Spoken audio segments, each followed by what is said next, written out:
They're local here in Tacoma. And today we are talking to one of my sponsors on Let's Talk About the Music. It is Brandon Pierce. He is the creator of InvaderPet.com or Invader Pets. And he is here to talk about his comics because I want to open the door for all sorts of different kind of creativity folks who wants to come on the show and talk about their craft. And Brandon is the first one going to be doing this. And also, he also picked out the whole entire playlist of his segment too. So if you are become a sponsor, you can actually pick your playlist on the show. So there's a little perk there. Anyway, back to you, Brandon. So you were telling me about the backstories, how you created Novelty the Witch and Beagle and your cat Kaylee. Now, is there a backstory to them? Where they all met, or how they pick things up? I know there are some people. The backstory of the characters themselves. I don't know about any backstory. I haven't really gone that far, but it's really just them, kind of just having normal. Basically, the whole idea is just like the cat and the dog getting into trouble, and the witch kind of doing like these magical things and stuff like that. And I did a couple of weird story arcs back when I was doing these for feedtacoma.com. Like I did one where this is something that was inspired from an old like internet commercial. I think it had something to do with broadband or something like that, where you could create some kind of formula and like inject yourself with it or drink it or something like that, and it made you move really fast. It was supposed to represent like this new kind of internet moving really super fast. And I did a story arc where now the witch creates this potion or something like that that's supposed to make the internet move a little faster, and Spike injects himself with it and suddenly he's able to move really super fast and all that. So I did a series of comics that were built around that. And I'm trying to think of some of the other ones that I did. I think I actually did one where they went to Comic-Con too, which was supposed to be like based around like inspired from some of the years that I've went to Emerald City Comic-Con. Cool. Now, do you do more conventions like that? Comic-Con? I haven't decided if I'm going to go to Emerald City Comic-Con this year. I may not, because there's really only two celebrities there that I would like to meet. Nathan Fillion, who plays Castle, and he was also Malcolm Reynolds on Firefly, and the actress that plays Regina on Once Upon a Time. Now, I don't, because of the costs of everything, tickets, parking, photos, and just any other things they have there that are on sale, I don't think it's worth going there just to see two celebrities. But in the 2 or 3 years that I've went to Emerald City Comic Con, I've met and got to meet several celebrities and actually have spoken with them or interacted with them, like Summer Glau or Stan Lee or Marina Sirtis or Jonan Vasquez, who was the creator of Invader Zim, and I spoke very briefly with Will Wheaton, and I have autograph photos of Leah Thompson and Christopher Lloyd and Misha Collins and all that. And I've even met a few celebrities, outside of Comic-Con. Like just last September, I got to meet Stefan Pastas, the creator of the webcomic Pearls Before Swine, and I actually gave him a few bookmarks that I have with my comics on them, and he thought they were pretty funny. That's pretty cool. Now, where do you go to promote yourself? Do you go any conventions to sell your comics or put yourself out there? The only convention I went to promote myself was QZCon, which I think was, if I remember, was sponsored by somebody that used to be a part of the Cartoonist League of Absurd Washingtonians. I don't think they are anymore, but I went there and I sold a few copies of this compilation of webcomics that I had made.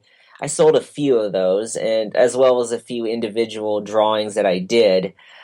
The idea that I'm planning on doing now is maybe try and sell them at Atomic Comics the next time they have their convention.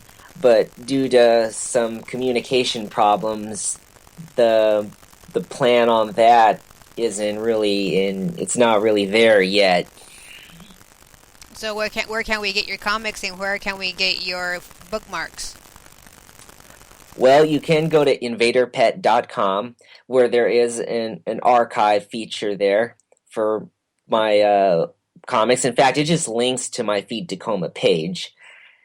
Now, if you want to check out any of my bookmarks, they are for sale at Destiny City Comics, which is located in downtown Tacoma. If you want, I can look up the address to that place.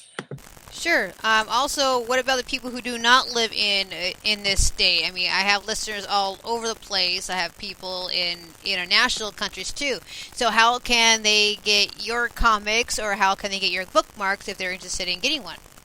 Well, first of all, here is the address to Destiny City Comics for the local people, like people in Tacoma who want to check out my bookmarks. The address is 218 St. Helens Avenue, Tacoma, Washington, and it's located right next to King's Bookstore. And you can just go right up to the front desk, and the bookmarks that I have that have my web comics on them, they are right there, right on the desk. The price is about like $2 a bookmark. Now, as for people like internationally who want to the most they can do right now, and people who live outside of, do you mean people outside of the United States? Yes, outside the United States or outside of the state. I mean, I have people in Kansas City, I have people in Seattle, I have people in Arkansas, I have people in Finland, UK. How can they get your comics their bookmarks so they can look at your comics? Right now, all they can do is go to invaderpet.com and check the webcomics that I have posted there. But as for bookmarks, I don't have them available for sale at any other stores. It's a little difficult to actually get stores interested. So far, Destiny City Comics is the only one that's been interested. King's Bookstore was, for the most part, interested. However, the setup that they wanted for selling the bookmarks, I didn't really agree with. I didn't really see very many bookmarks getting sold if they were going to do it the way that they offered. But Destiny City Comics, they just said, we'll put them right here at the front desk, and they'll be readily available for people to check out and see if they want to buy. And I liked that better, so I said, okay, here's a bunch of copies. Awesome. All right, we're going to take a small sponsor break. I'm going to play some music, and I'll be right back with Brandon Pierce. Hey, guys, if you have any questions to ask for Brandon on his comics and his characters, the chat room is open, and here's the phone line. The number is 360-464-4216. Be right back, guys. Honeysuckle Studios and Design is graphic, web, and promotional design you can trust. Specializing in small business and startups, Honeysuckle Studios and Design offers budget-friendly services for logo design, business cards, posters, brochures, menus, marketing materials, social media, full websites, and so much more. Check out samples of work at honeysucklestudiosanddesign.com. Then call 253-353-5678 Monday through Saturday to schedule an appointment. Let's Talk About the Music is wanting your sponsorship to advertise on the show's podcast. Anyone, anywhere in the world can advertise. We're especially looking for small businesses, event and festival coordinators, and venues. For pricing and special offers, go to letstalkaboutthemusicblog.wordpress.com. Bring on the girls.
a dancing crystal wonder fills the air. It ain't so fun walking home, car crashes everywhere. Big bowlies with John Elway, arms like balls of ice and bush. My snot is frozen, my lips are chapped, my balls will never drop. Close the goddamn schools, I say the drifts are